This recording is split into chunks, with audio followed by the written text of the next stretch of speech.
ಆತ್ಮೀಯ H16 news ಅರ್ಥಾತ್ ತಿ ಸೀತಾರಾಮ್ ನ್ಯೂಸದ ವೀಕ್ಷಕರೇ, ನಾನು ನಿಮ್ಮವ ಎಂ ಆಯುಧ ಮಲ್ಲಪ್ಪ ಜೊತೆ ಅವರು. ತಾವು ಈಗ ಸುದ್ದಿಗಳ ಲೋಕಕ್ಕೆ ಎಂಟ್ರಿ ಹೊಡಿತಾ ಇದ್ದೀರಿ.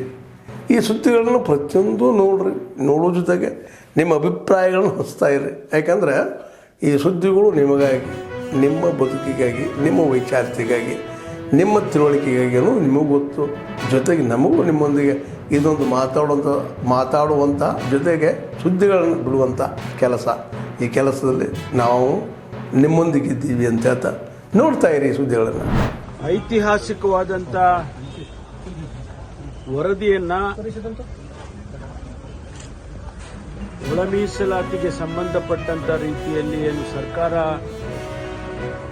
ಒಂದು ಆಯೋಗವನ್ನು ರಚನೆ ಮಾಡಿತ್ತು, ಜಸ್ಟಿಸ್ ನಾಗಮೋಹನ್ ದಾಸ್ ಅವರ ನೇತೃತ್ವದಲ್ಲಿ ಮಾಡಿದಂಥ ಆಯೋಗದ ವರದಿಯನ್ನು ಅವರು ಮಾನ್ಯ ಮುಖ್ಯಮಂತ್ರಿಗಳಿಗೆ ಇವತ್ತು ಒಪ್ಪಿಸಿದ್ದಾರೆ.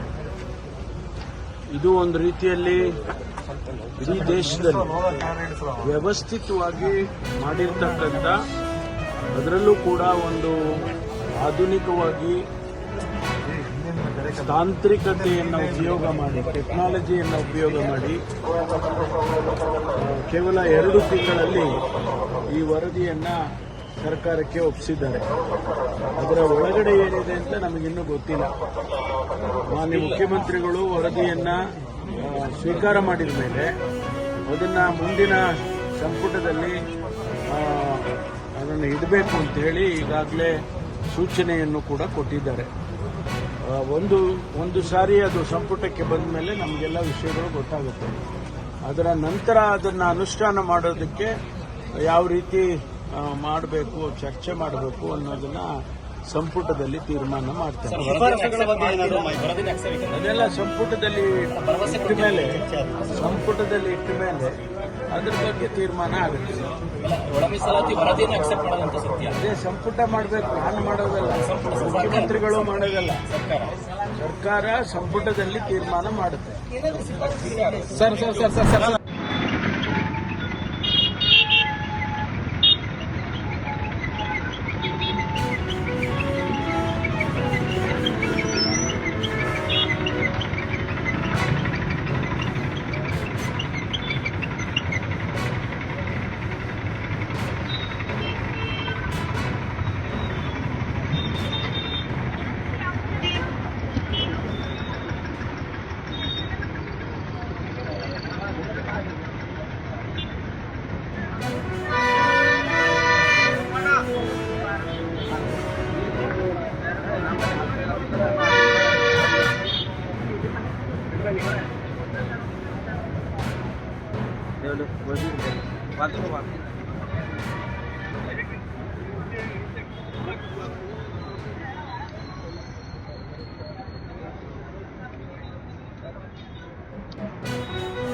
ಮಹಾಜನತೆಗೆ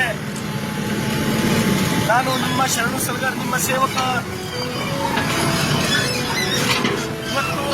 ಇವತ್ತು ಬೆಳಗ್ಗೆ ಬಸವ ಕಲ್ಯಾಣ ಮಹಾನಗರದ ಆಟೋ ನಗರದಲ್ಲಿ ಇರ್ತಕ್ಕಂಥ ಸರ್ವೆ ನಂಬರ್ 115/2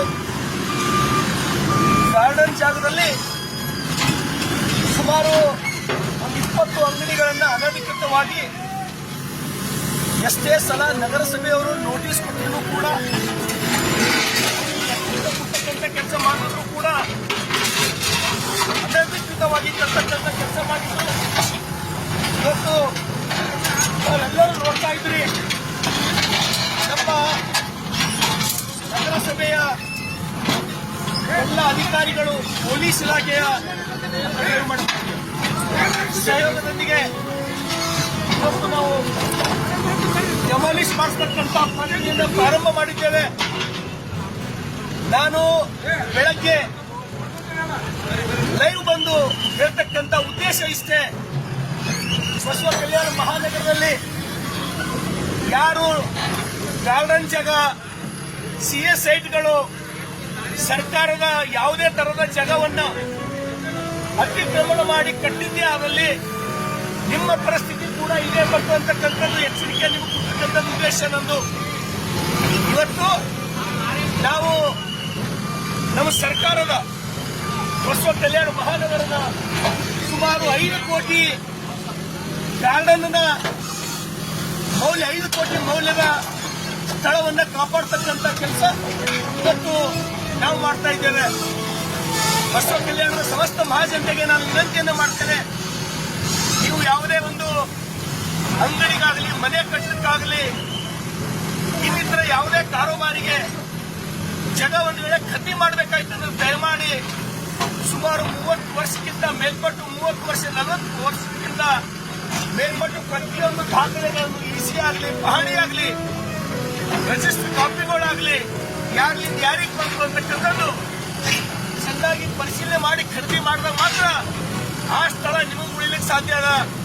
ಇವತ್ತು ಸಾಕಷ್ಟು ಜನ ಬಸವ ಕಲ್ಯಾಣದಲ್ಲಿ ಆ ಸರ್ಕಾರದ, ಈ ಸರ್ಕಾರದ, ನಮ್ಮವರ, ನಮ್ಮ ಹಿಂದೆ ಈ ಲೀಡರ್ ಯಾರೇನು ಮಾಡ್ತಾರೆ ಅಂತೇಳಿ ಜಾಗಗಳು ಸರ್ಕಾರದ ಅನೇಕ ಕೋಟಿಗಳಲ್ಲೇ ಮೌಲ್ಯದ ಜಾಗಗಳು ಕಬ್ಜಾ ಮಾಡಿ ತಮ್ಮ ತೋಳ್ಬಲದಿಂದ ಗುಂಡಾಗಿರಿ ಮಾಡಿ ಕಟ್ತಕ್ಕಂಥದ್ದು ನಾವು ಬಹಳಷ್ಟು ಕಡೆ ನೋಡಿವಿ.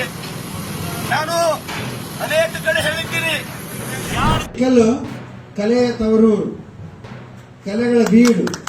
ಆಮೇಲೆ ಇಲ್ಲಿ ಕಲಾವಿದರು ವಾಸಿಸ್ತಕ್ಕಂಥ ನಗರ. ಕಲಾವಿದರು ಅನೇಕ ಜನ ಈ ನಗರದಲ್ಲಿ ಹುಟ್ಟಿರ್ತಕ್ಕಂಥದ್ದು, ಬೆಳೆದಿರ್ತಕ್ಕಂಥದ್ದು. ಹಾಗೇನೆ ನಾಟಕಗಳನ್ನು ಕೂಡ ವರ್ಷಾನುಗಟ್ಟಲೆ.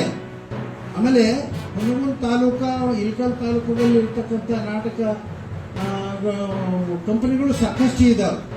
ಬಹುಶಃ ನಿಮಗೆಲ್ಲ ಗೊತ್ತಿದೆ, ದುತ್ತರಿಗೆ ಕಂಪನಿ, ದುತ್ತರಿಗೆ ಅವರು ಬರೆದಂಥ ಒಂದು ಸಂಪತ್ತಿಗೆ ಸವಾಲು ವರ್ಷಾನುಗಟ್ಟಲೆ ಪ್ರದರ್ಶನವನ್ನು ಕಾಣ್ತದೆ. ಹಾಗೇನೆ